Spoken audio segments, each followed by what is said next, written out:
Bonjour et bienvenue dans le comptoir de l'info. Les 20 et 21 mars prochains à l'université Toulouse 1 Capitole, il y aura un colloque, le 21-22 mars, pardon, vous me dites. Nous avons avec nous Christophe Alcantara, bonjour. Bonjour. Vous êtes maître de conférence en information et communication, c'est ça? Exactement, l'université Toulouse 1 Capitole. Très bien, en face de vous, le directeur de l'Infocom à Toulouse, vous êtes Serge Rogour, professeur. Est-ce qu'on peut dire, Serge, quel est le but de ce colloque sur la e-réputation?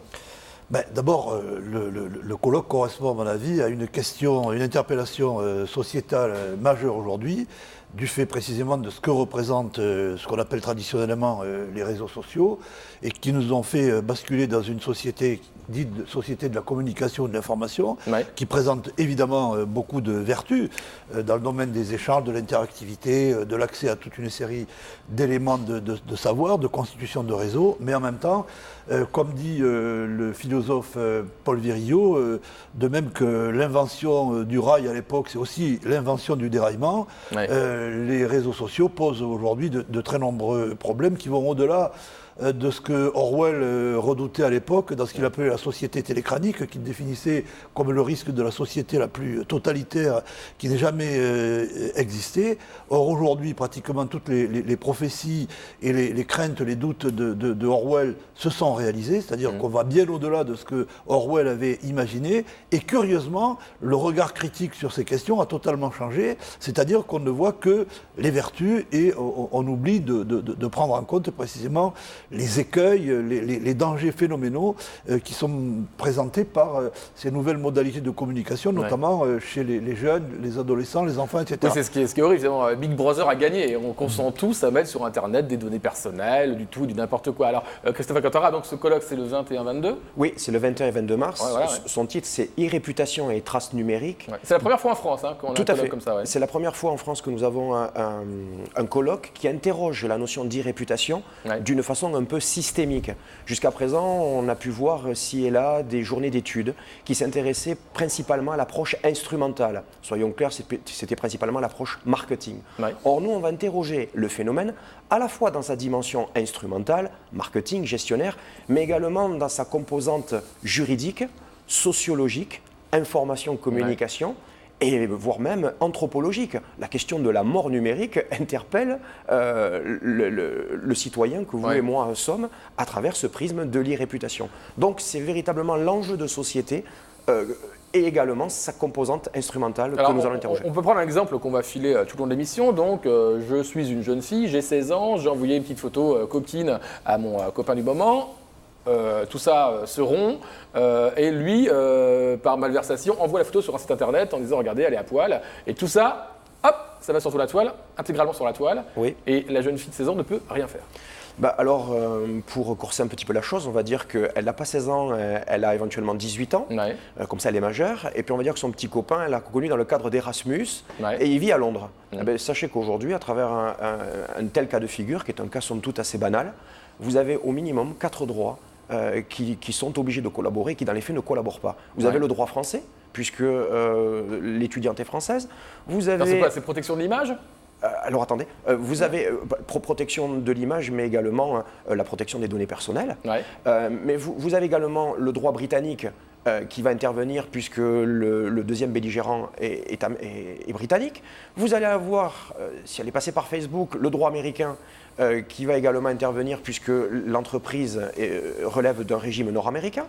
Et vous allez avoir éventuellement un droit scandinave qui va pouvoir s'opposer à vous, puisque la plupart du temps, les serveurs sont hébergés dans une zone proche du cercle polaire.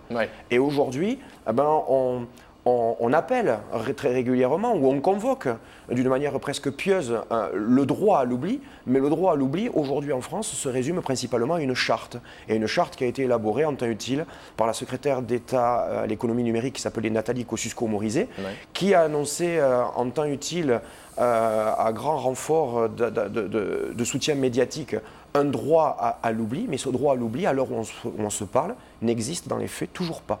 Alors Serge Rogour se pose la question de qu'allons-nous faire de nos enfants ? Parce qu'il faut quand même les éduquer là-dessus, et il y a un problème gigantesque, c'est qu'eux ne se rendent absolument pas compte de quoi que ce soit. Non, je crois que c'est une vraie difficulté parce que, y compris d'ailleurs au-delà des enfants, s'agissant de nos étudiants qui sont des majeurs et largement, on voit bien qu'ils ont une maîtrise et un quotidien qui est fondé sur les réseaux et même lorsqu'il y a des mises en garde, il se trouve qu'à chaque instant de notre vie, nous avons tous des moments en quelque sorte de libération, d'évacuation des contraintes.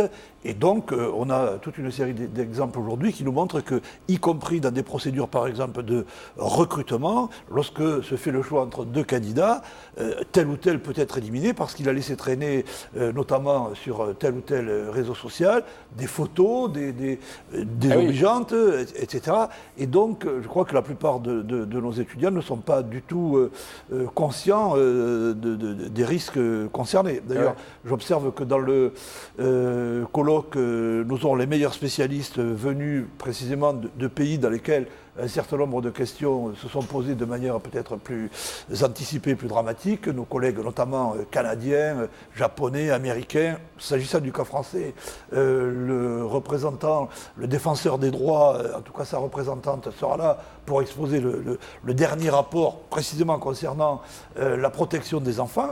Et notamment, l'un des problèmes qui s'est posé est le rapport qu'ils ont précisément avec les nouvelles technologies dites d'information et de la communication. Mais alors, ça se pose la question, Christophe Alcantara, donc cette jeune fille, elle a, mettons, 18 ans, elle va avoir 20 ans, donc elle postule pour une entreprise, on l'a dit, elle donne un CV. Est-ce que l'entreprise a tout droit pour dire, voilà, je vous ai vu sur Facebook et moi je veux pas de vous. Elle ne le dira jamais, l'entreprise, ça. Bien évidemment, mais dans la mesure où l'information est publique.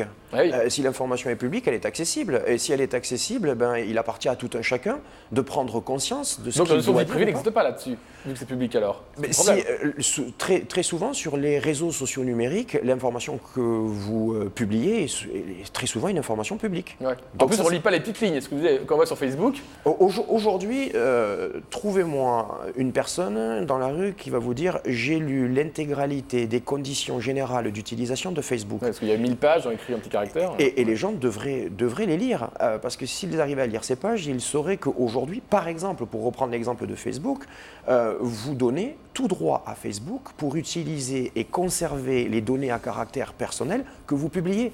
Aujourd'hui, la capitalisation boursière de Facebook, lorsque l'entreprise a été introduite en bourse, était de 100 milliards de dollars.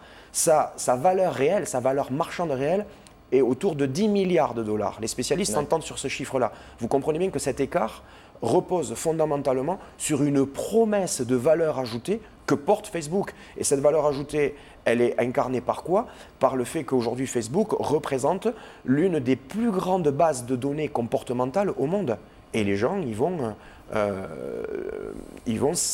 avec une très très grande naïveté. Oui. Et ça, c'est interpellant. C'est-à-dire que soit on a un lot de casseroles derrière nous qu'on traîne toute notre vie à cause du numérique, et puis soit aussi, quand on va sur les sites internet, il y a une chose importante, c'est qu'il y a tout ce qui est caché qu'on ne voit pas. C'est-à-dire que genre, je vais commander, acheter une raclette, par exemple, un appareil à raclette, le lendemain, je vais avoir plein de pubs qui vont être liés à des achats. Et là, vous renvoyez vers une composante qui est très importante dans l'e-réputation. L'e-réputation, c'est l'exemple que vous donniez tout à l'heure, c'est-à-dire la partie émergée de l'iceberg. Je vais donner des informations sur moi, on va publier des informations sur moi, mais également tout ce qui relève des traces numériques, c'est-à-dire des traces qui sont induites par votre pratique de l'Internet.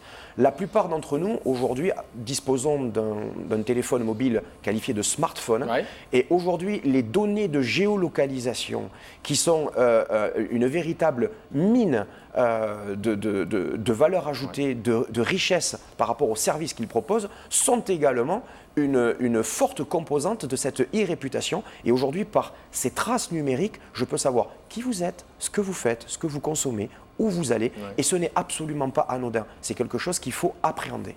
Mais alors, au-delà de ça, Serge, il y a aussi une chose assez incroyable, c'est que, donc, semble-t-il, il ne faut pas donner des choses très personnelles sur Internet. Au-delà de ça, c'est quand on n'est pas sur Facebook, quand on n'est pas sur un réseau social, si on n'a pas de téléphone portable, on est soupçonné, peut-être, je me souviens des affaires de Tarnac, eux n'avaient pas de téléphone portable. Donc de suite, on est soupçonné si on n'est pas dans l'ère numérique.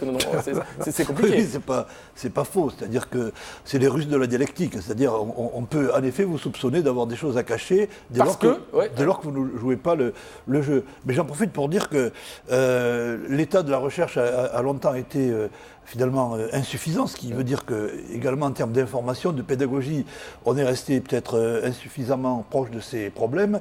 Et le propre de notre travail dans le labo que je dirige, auquel participe Christophe Alcantara, c'est précisément le postulat du croisement de nos compétences. Dans ce qu'il a évoqué, il y a évidemment des interpellations qui sont directement des interpellations juridiques, des enjeux économiques, des enjeux de type anthropologique, qu'il a souligné, et ce que nous faisons, ce qui n'est pas facile à l'université, qui vit dans une pesanteur de séparation horizontale et verticale des disciplines, donc soit vous êtes économiste, soit vous êtes juriste, soit vous êtes gestionnaire, soit spécialiste d'infocom, et chacun est en quelque sorte sommé de vivre dans son dans sa petite boutique. Or, notre postulat, qui n'est pas facile à faire vivre, c'est précisément la pluridisciplinarité, et ceux qui vont participer au colloque relèvent précisément de toutes ces disciplines, à la fois des juristes, des économistes, des sociologues, des anthropologues, des gestionnaires, etc. Et pour aller plus loin par rapport aux propos de Serge Regour, l'idée également de notre laboratoire, l'idée de com, et plus largement de notre université, Toulouse-Capitole, c'est de pouvoir rayonner et de pouvoir collaborer avec des acteurs économiques. C'est la raison pour laquelle ce colloque est organisé en collaboration avec le Club de la communication. Il est organisé en collaboration avec la Mêlée numérique. Il est organisé en collaboration avec une grosse agence qui a une véritable éthique qui s'appelle Réputation VIP. Et l'idée pour nous, c'est de faire venir des professionnels dans le cadre de nos interrogations scientifiques pour justement que les experts, les praticiens qu'ils sont, puissent également se retrouver avec les chercheurs que nous sommes, parce qu'au fond, notre recherche n'a de sens aussi que si c'est une recherche appliquée, que si c'est une recherche qui participe à faire avancer la question. D'où le fait d'organiser dans le cadre de cette manifestation une table ronde le 21 soir, d'où le fait d'organiser une soirée qu'on appelle le Printemps de l'e-réputation à l'espace EDF Bazac, que je remercie pour leur soutien, qui va nous permettre, dans la logique des First Wednesday, lorsqu'a été créé véritablement l'engouement pour Internet il y a une quinzaine d'années, le fait de pouvoir d'une manière simple, directe, informelle, de faire croiser des gens qui ont des compétences complémentaires sur cet enjeu-là, qui est un véritable enjeu de société. Dernière question, en tant que spécialiste, donc le colloque, c'est bien le 21-22 mars à l'UT1 Capitole. Qu'est-ce que vous conseillez à quelqu'un qui va sur Internet? De ne rien dire ou de dire des choses banales? Non, absolument pas. De dire les choses en ayant conscience que ce qu'il va dire pourra être exploité par des tiers. En ayant pleinement conscience... Ça peut vous être en état d'arrestation, tout ce que vous direz sera contre vous. Non, parce que... le 21-22 mars, le colloque.